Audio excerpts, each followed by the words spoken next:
बिस्मिल्लाहिर्रहमानिर्रहीम, अस्सलामुअलैकुम। लाखों करोड़ों दुरूदो सलाम मोहम्मद मुस्तफ़ा सल्लल्लाहु अलैहि वसल्लम और आले मोहम्मद पर। मैं हूँ उमर दराज गोंदल और आप मेरा यूट्यूब चैनल देख रहे हैं।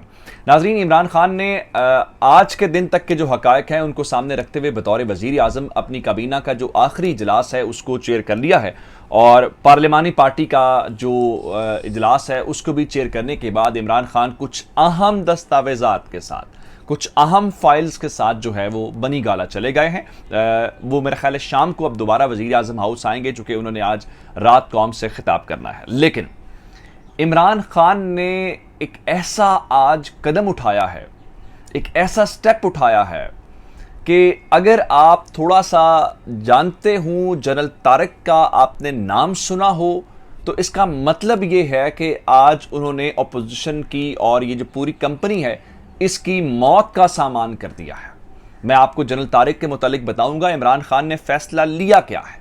और जनरल तारिक के आने का मतलब यह है कि जेलों के अंदर जो स्पेशल सेल्स बने हुए हैं उनकी सफाई और हवालात की सफाई, क्योंकि वहां पे कुछ नए मेहमान आने वाले हैं।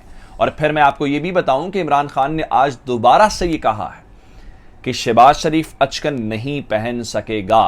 फिर जनरल तारिक का आना, फिर हवालात की सफाइयां, ये क्या मामला है, इसके सामने मैं आपके मुकम्मल जो डिटेल्स हैं वो आपको आपके सामने रखूंगा। और फिर मैंने आपको बताया था कि कल क्या वाकई ही वोटिंग नहीं होने जा रही। अब पाकिस्तान के एक बड़े मीडिया हाउस ने भी उसकी तस्दीक कर दी है जी, कल वोटिंग नहीं होने जा रही। कल फिर होने क्या जा रहा है इसके ऊपर मैं आपको डिटेल्स बताऊंगा। और फिर आपने इस वक्त देखा कि बहुत सारे लोग जो हैं वो अफवाज पाकिस्तान को मिलाइन करने की कोशिश कर रहे हैं। वो तहरीक इंसाफ के लोग चलें अपने जो बात कर रहे हैं, लेकिन बहुत सारे लोग जो हैं वो चाहते हैं कोई गड़बड़ हो।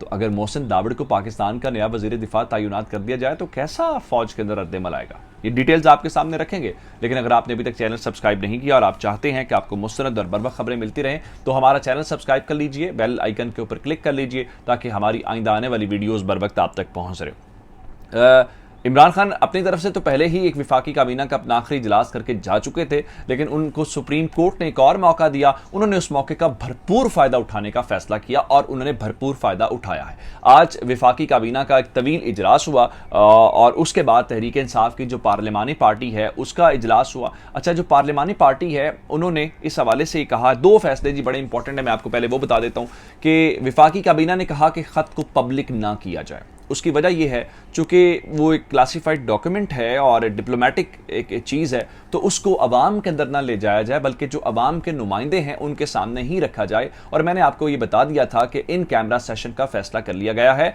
और मैंने आपको ये कहा था कि कल वोटिंग नहीं होगी। और इमरान खान ने सुप्रीम कोर्ट का फैसला भले ही हो, लेकिन इमरान खान अपने तरीके से चलने की अब कोशिश करेंगे और चूँकि उनके पास खोने का कुछ है ही नहीं। और अब ARY न्यूज़ ने भी इस खबर की तस्दीक कर दी है कि कल मुमकिना तौर पर वोटिंग नहीं होने जा रही। अच्छा, अब चूंकि विफाकी काबीना ने कहा कि आप उसको पब्लिक ना करें, तो फिर यह फैसला किया गया है कि पार्लियामेंट का इन कैमरा सेशन कॉल किया जाए और वहां पे पार्लियामान के सामने ये खत शेयर किया जाए और अपोजिशन ये भी नहीं कह सकेगी जी हमें तो खत का इल्म ही नहीं था, और ये बात कौम के सामने भी हो जाएगी और तारीख का जो रिकॉर्ड है वो भी दुरुस्त हो जाएगा। दूसरे नंबर के ऊपर चल के जो वजीर आजम ने पार्लियामानी कमेटी के साथ बातचीत की है, पार्लियामानी कमेटी ने उनको कहा है कि इस्तीफे ना दिया जाए।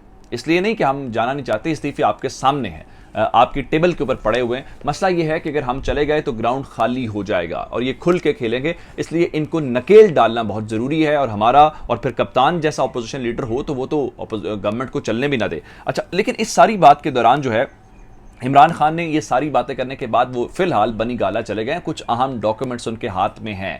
वो डॉक्यूमेंट्स क्या हैं, उन्होंने आके आज कौम से खिताब करना है, लेकिन आज उन्होंने अपने रहनुमाओं से जो बातचीत की है इसका मतलब है इमरान खान भरपूर जंग के लिए अभी भी तैयार है। इमरान खान ने कहा, मैं आपको दोबारा कह रहा हूं, हम कहीं नहीं जा रहे, मैं इस साजिश के तहत अपनी हुकूमत को नहीं गिरने दूंगा। साथ ही उन्होंने ये कहा है कि जनाब ये जो शहबाज शरीफ का ख्वाब है ना शेरवानी अचकन पहनने का, ये मैं पूरा नहीं होने दूंगा। और उसके बाद रही सही कसर फवाद चौधरी ने बाहर आके बातचीत की, जिससे अंदाजा होता है कि आज बड़ी एक वो हेटेड डिबेट जो है वो वहां पे हुई। फवाद चौधरी ने कहा जी सुप्रीम कोर्ट के फैसले से पार्लियामेंट की जो बर्तरी है, जो सुप्रियोरिटी है, वो खत्म हो गई है। इसका मतलब ये है कि अब अवाम हुक्मरान नहीं है, यानी अवाम अपने नुमाइंदों के जरिए हुक्मरान बनते हैं। अब सुप्रीम कोर्ट के जो चंद जजेस हैं वो पाकिस्तान के हुक्मरान बन गए हैं। और फिर उन्होंने कहा कि इस फैसले के खिलाफ जो हुकूमत है वो नज़र सानी का सोच रही है। अब ये भी बड़ा इंपॉर्टेंट मैटर होगा क्योंकि 184(3 जो आज खुद नोटिस है उसके तहत सुप्रीम कोर्ट ने फैसला सुना हुआ है और उसके तहत आमतौर पर अपील नहीं हो सकती। तो चूंकि अपील का रास्ता पहले ही बंद कर दिया गया है, अब उस हवाले से हुकूमत क्या प्ली लेती है ये बहुत ज़रूरी है।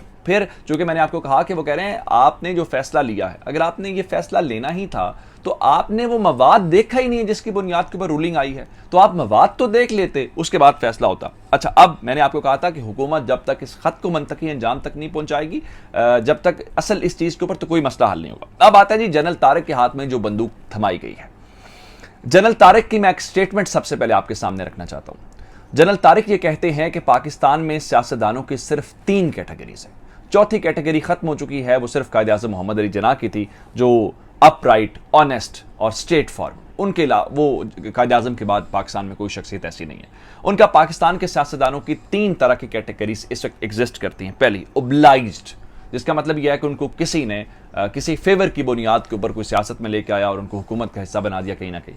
दूसरा उनके मुताबिक कंप्रोमाइज्ड, जिसका मतलब यह है कि आपने समझौता किया हुआ है, आप किसी के साथ मिलकर, जैसे अभी इस हुकूमत के ऊपर नहीं आने वाली के ऊपर इल्जाम है कि ये अमेरिका के ताबन के साथ आया। तीसरा करप्ट, ओब्लाइज्ड, कंप्रोमाइज्ड, करप्ट, ये 3 उन्होंने कहा कैटेगरीज हैं। अच्छा, अब इससे आपको अंदाजा हो जाना चाहिए कि वो किस किस्म के आदमी हैं। जब ये 2014 वाला धरना हुआ, जनरल तारिक का नाम उस वक्त भी गूंजता रहा है और वो इस हवाले से बहुत पॉपुलर है। इमरान खान के साथ उनकी जो भी अटैचमेंट है उसको छोड़ के ज़रा मैं आपको बताऊं, सदारती निज़ाम की वो हिमायत करते हैं, आपको ये भी बता दूं।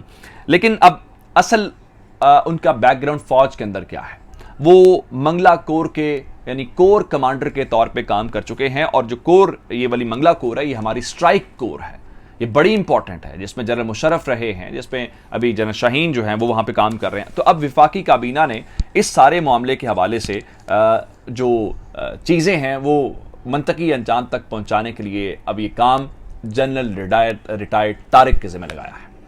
उनके सामने जी एक वफाकी काबीना ने आज अपने इख्तियारात इस्तेमाल करते हुए एक तहकीकाती कमीशन जो है, इस पर किसी जज को कमीशन का पार्ट नहीं बनाया गया बल्कि एक लेफ्टिनेंट जनरल रिटायर्ड को उसका सरबराह बनाया गया है, और जो इस पूरे मामले की तहकीकात करेगा, इसके किरदारों का तयन करेगा और ये देखेगा कि ख़त के अंदर क्या हुकूमत बदलने की धमकी वाक़तन मौजूद है या नहीं मौजूद है, और इसके हैंडलर्स कौन से इस्तेमाल हुए हैं, और फिर किरदार कौन कौन से थे। और कमीशन 90 दिन के अंदर जो अपनी रिपोर्ट है वो हुकूमत को देने के हवाले से पाबंद होगा। और जो फवाद चौधरी साहब ने आज कहा जी डाटा तो ज़रा देखती है अदालत, 8 ऐसे मुनहरिफ अरकान हैं जिनसे अमरीकी सिफारत खाने ने बराह रास्त कॉन्टैक्ट किया है, उनके मुताबिक ये एविडेंस उनके पास मौजूद है। अच्छा, अब चूंकि वफाकी काबीना ने मैंने आपको बता दिया कि उन्होंने कहा है कि ये खत पब्लिक नहीं करेंगे और कमीशन बन गया है और इस्तीफे भी नहीं देंगे। अब एक और खबर सुन लीजिए कि अब जनरल तारिक चूंकि आ रहे हैं, तो जनरल तारिक के आने का मतलब यह है कि बहुत सारे किरदार जेलों के अंदर जाएंगे।